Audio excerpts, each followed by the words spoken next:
Hello friends, this is Mahendra Prajapati. Welcome to PGI Rampura. तो दोस्तों, आज हम सॉलिड स्टेट यानी कि ठोस अवस्था से संबंधित काफ़ी इम्पोर्टेंट क्वेश्चन का डिस्कशन करने वाले हैं। जैसा कि आपको पीडीएफ मिल ही गया होगा, तो इस पीडीएफ के बारे में आज ये हम लोग डिस्कशन करते हैं। तो फर्स्ट क्वेश्चन आपको स्क्रीन पर दिख रहा है। तो फर्स्ट क्वेश्चन इज़ NaCl की क्रिस्टल संरचना निम्न में से है। तो हेक्सागोनल है या टेट्रागोनल है या मोनोक्लिनिक है। तो देखिएगा, जो NaCl की क्रिस्टल संरचना होती है यह एक कीवर्ड बनाता है, अर्थात इसका ऑप्शन करेक्ट हो जाएगा आपका थर्ड ऑप्शन, यानी कि सी ऑप्शन इज करेक्ट। तो NaCl की जो क्रिस्टल संरचना होती है वह घनाकार होती है। कैसी होती है दोस्तों? घनाकार होती है। सेकेंड क्वेश्चन इज एक अनाकार ठोस है, यानी कि आपसे एमॉर्फस सॉलिड के बारे में पूछा जा रहा है। अनाकार आपको बताया गया था, जो अक्रिस्टलीय ठोस होते हैं उनके बारे में हमें बताना है। तो NaCl तो आपका क्रिस्टलीय ठोस होता है, CaF2 भी आपका क्रिस्टलीय ठोस होता है।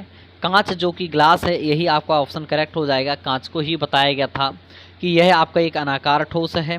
इसी को हम लोग छद्म ठोस के भी नाम से जानते हैं। किस नाम से जानते हैं?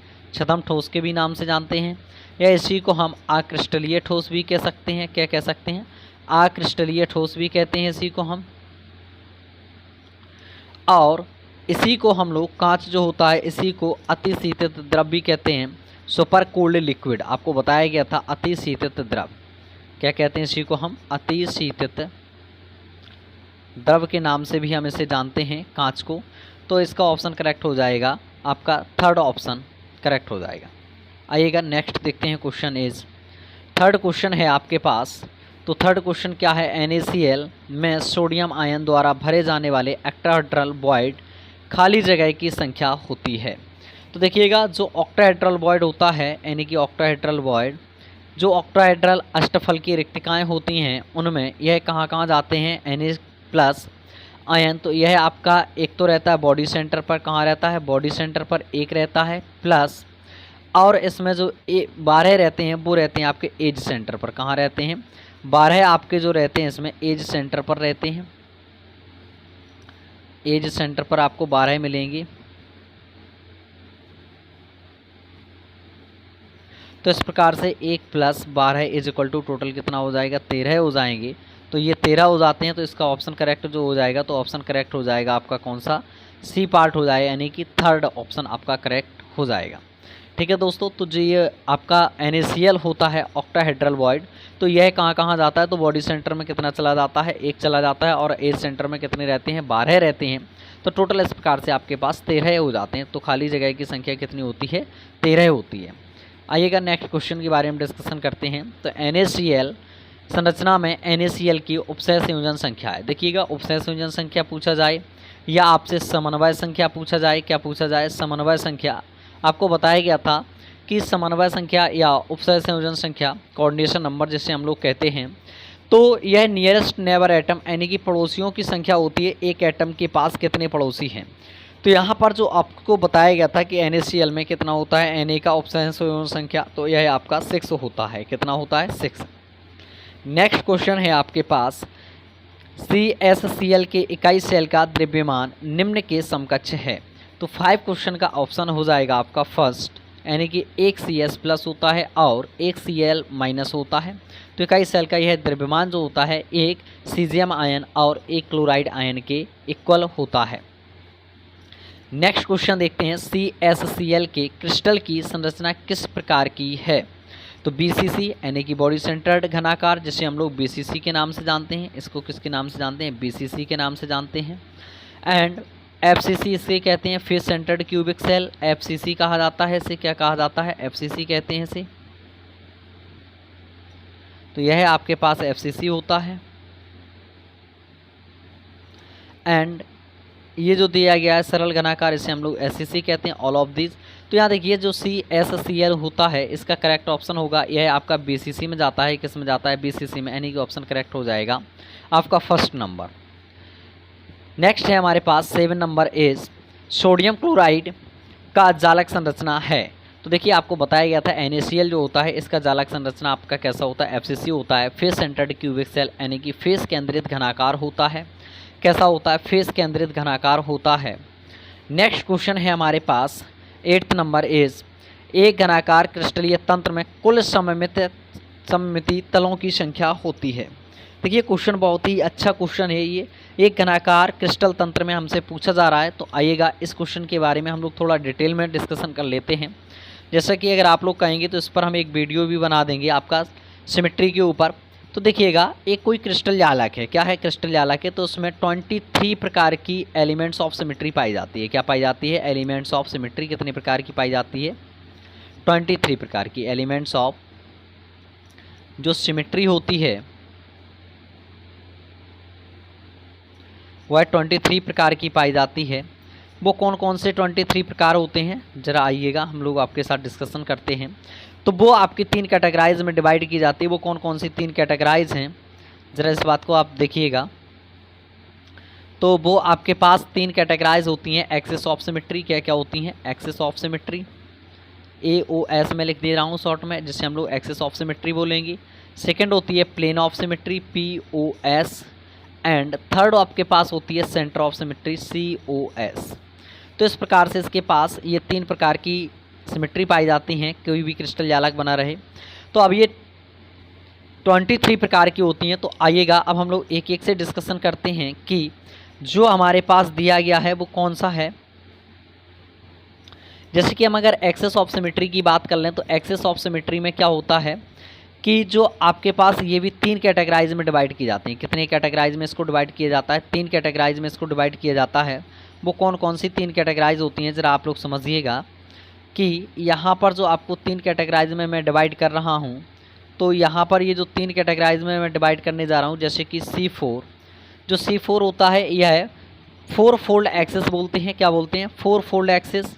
एंड C3 आपका होता है क्या? 3 फोल्ड एक्सिस। एंड C2 होता है आपका 2 फोल्ड एक्सिस। तो जो आपके पास C4 रहता है, यह C4 कैसा होता है? प्रेजेंट अलोंग अपोजिट फेस होता है। क्या होता है? Present along opposite face.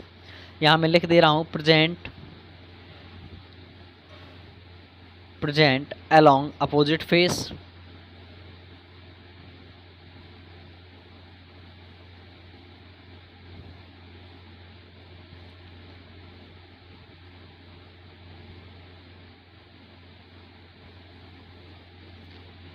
Opposite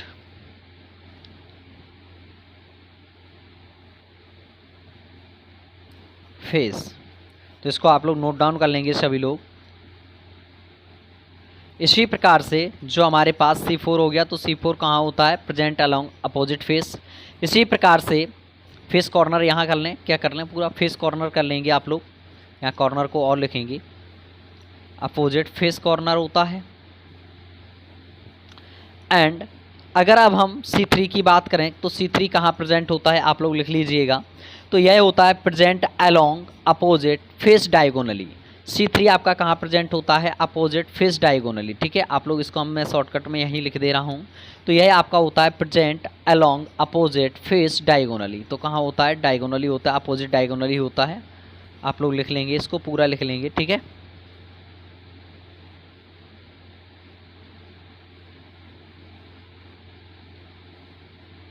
तो यह आपका अपोजिट डायगोनली होता है। इसी प्रकार से जो C2 होता है तो यह अपोजिट एज सेंटर होता है। कैसा होता है बच्चों?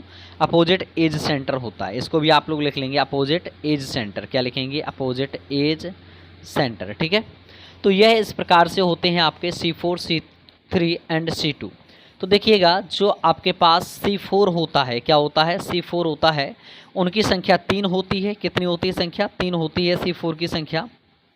तो और इसी प्रकार से जो आपका C3 होता है उनकी संख्या 4 होती है। कितनी होती है? 4 होती है। और जो C2 होता है उनकी संख्या 6 होती है। कितनी होती है? 6 होती है। तो इस प्रकार से टोटल यहाँ हमारे पास जो सिमेट्री आती है वह कितनी आ जाती है? 13 आ जाती है। कितनी आ जाती है? 13। तो हमारे पास एक्सेस ऑफ सिमेट्री की जो संख्या होती है वह कितनी आ जाएगी? 13 आ जाएगी। इसी प्रकार से हमारे पास प्लेन ऑफ सिमेट्री की अगर मैं आपसे बात करता हूँ, किसकी बात करता हूँ? प्लेन ऑफ सिमेट्री की अगर मैं आपसे बात करता हूँ, तो एक्सेस ऑफ सिमेट्री की संख्या हमने बच्चों कितनी देखी हुई है? तो एक्सेस ऑफ सिमेट्री की संख्या जो हमने देखी हुई है वो है 13 देखी है। कितनी देखी हुई है? 13 है। इसकी संख्या कितनी हो गई? 13 हो गई है। इसी प्रकार से प्लेन ऑफ जो सिमेट्री है तो जो प्लेन ऑफ सिमेट्री की अगर मैं आपसे बात करता हूँ तो इनकी संख्या हमारे पास कितनी होती है, तो यह डायगोनली प्लेन होते हैं और रेक्टेंगल प्लेन होते हैं। तो जो डायगोनली प्लेन बनाते हैं वह 6 डायगोनली प्लेन बनाते हैं और जो रेक्टेंगली प्लेन बनाते हैं उनकी संख्या 9 होती है। कितनी होती है? 9। तो इस प्रकार से हमारे पास यहाँ जो प्लेन ऑफ सिमेट्री है इनमें क्या होता है, आपका जो डायगोनली प्लेन होता है उनकी संख्या 6 आती है और जो रेक्टेंगली प्लेन होता है उनकी संख्या 3 आती है। कितनी आती है? 3 आती है। तो टोटल इस प्रकार से 9 हो जाती है और सेंटर ऑफ सिमेट्री की संख्या कितनी हो जाती है? 1 हो जाती है। तो इस प्रकार से एक्सेस ऑफ सिमेट्री की संख्या 13, प्लेन ऑफ सिमेट्री की संख्या 9 और सेंटर ऑफ सिमेट्री की संख्या कितनी? 1। तो इस प्रकार से इस वाले क्वेश्चन का जो ऑप्शन करेक्ट हो जाएगा वो है आपका कौन सा करेक्ट हो जाएगा? लास्ट ऑप्शन हो जाएगा, यानी कि डी ऑप्शन। ठीक है, मैं सिमेट्रिसिटी के बारे में एक आपको पूरा लेक्चर प्रोवाइड करा दूंगा जिसमें कि आपको बहुत ही डिटेल में समझाया जा रहा होगा कि किस प्रकार से आपकी प्लेन ऑफ सिमेट्री होती है, सेंटर ऑफ सिमेट्री होती है, एक्सिस ऑफ सिमेट्री होती है। आज ही मैं इस वीडियो को अपलोड कर दूंगा। ठीक है, तो आप लोग इसके बाद में देख लेंगे। आइएगा नेक्स्ट क्वेश्चन के बारे में डिस्कशन करते हैं। तो आपसे क्वेश्चन पूछा जा रहा है, क्रिस्टल तल जो कि अक्षों 2b 3c 3b 3c को पर काटते हैं, इनका मिलर इंडाइसिस बताना है। तो देखिएगा, आपको मिलर इंडाइसिस निकालना बताया गया था। तो मिलर इंडाइसिस हम लोग किस प्रकार से निकालते हैं, तो मिलर इंडाइसिस निकालने के लिए आपको बताया गया था कि हम करेंगे क्या यहाँ पर। तो जब हम मिलर इंडाइसिस निकालते हैं तो सबसे पहले तो एक्सिस को लिखते हैं। तो एक्सिस हमारे पास दिया क्या है? 2b 3c 3b and 3c। तो हमारे पास एक्सिस दिया गया है कितना कितना? 2b 2 है, 3 है एंड 3 है। फिर इसका आपको बताया गया था, इनका क्या करते हैं हम लोग? अपोजिट करते हैं। क्या करते हैं? अपोजिट। तो इनका जब बच्चों हम अपोजिट करेंगे तो 2 का अपोजिट कितना हो जाएगा? 1/2। 3 का अपोजिट 1/3 एंड फिर से 3 का अपोजिट 1/3। तो इस प्रकार से जब हम आगे की ओर करेंगे तो अब हमने आपको बताया था कि इसमें हम एक किसी ऐसी संख्या से गुणा करते हैं जिससे पूर्णांक निकल आए। तो इसमें अगर 6 से मल्टीप्लाई कर दिया जाए तो यहाँ कितना आ जाएगा? आपके पास 3 आ जाएगा, यहाँ पर 2 आ जाएगा और यहाँ पर 2 आ जाएगा। इस प्रकार से इनको एक ब्रैकेट में लिख देते हैं। तो इसका मिलर इंडाइसिस जो निकल के आ रहा है वह कितना आ रहा है? 322। कितना आ रहा है? 322 आपका निकल के आ रहा है। तो इस प्रकार से यहाँ करेक्ट ऑप्शन जो हो जाएगा आपका वह कौन सा हो जाएगा? सेकंड ऑप्शन आपका करेक्ट हो जाएगा। ठीक है दोस्तों, तो आपको समझ में आ रहा होगा, आप बहुत ही अच्छे से आनंद ले पा रहे होंगे MCQ क्वेश्चंस का। आइएगा नेक्स्ट क्वेश्चन देखते हैं। ब्रैग के नियम का गणितीय रूप है। तो देखिए, आपको बताया गया था, सिंपल है, आपका ऑप्शन करेक्ट यही हो जाएगा। n lambda is equal to 2d sine theta, जहाँ n क्या होता है? आपका वेव नंबर होते हैं, वेवलेंथ जो नंबर हैं, एंड लैम्डा आपका वेवलेंथ होता है, 2 आपका क्या है? एक कांस्टेंट है, डी आपका 2 तलों के बीच की दूरी होती है और साइन थीटा का मतलब होता है कि जो इंसिडेंट रे है वह एंगल जो थीटा बनाती है उसी का हमने एंगल थीटा लिया हुआ था। तो इस प्रकार से ये टोटल हमारे पास 10 क्वेश्चंस थे। तो आई होप कि आप सभी लोगों ने अच्छे से आनंद लिया होगा और आप लोग इसी प्रकार से बेहतरीन तैयारी करते रहिएगा। और आज से आपको प्रत्येक दिन आपको MCQ क्वेश्चन का वीडियो मिलता रहेगा। जैसा कि आप लोग बोल रहे थे कि सर MCQ करवाइएगा, तो आप लोग बिल्कुल भी चिंता ना करें, आपको प्रत्येक टॉपिक का MCQ करवाया जाएगा। तो आप सभी लोग इस वीडियो को ज़्यादा से ज़्यादा शेयर करें ताकि और लोगों तक ये वीडियो पहुंच जाए। और रही बात आपकी कि एक्सिस ऑफ सिमेट्री या प्लेन ऑफ सिमेट्री, यानी कि सिमेट्रिसिटी इन क्रिस्टल अलग जो होता है क्यूब में आपकी किस प्रकार से पाई जाएगी, तो इसके बारे में मैं एक पूरा आपका लेक्चर ही प्रोवाइड करवा देता हूँ। आज ही मैं आपको अपलोड कर दूँगा। ठीक है, ओके दोस्तों, तो मिलते हैं हम नेक्स्ट वीडियो में। जब तक के लिए thank you for today, all the best, have a nice day. जय हिंद, जय भारत।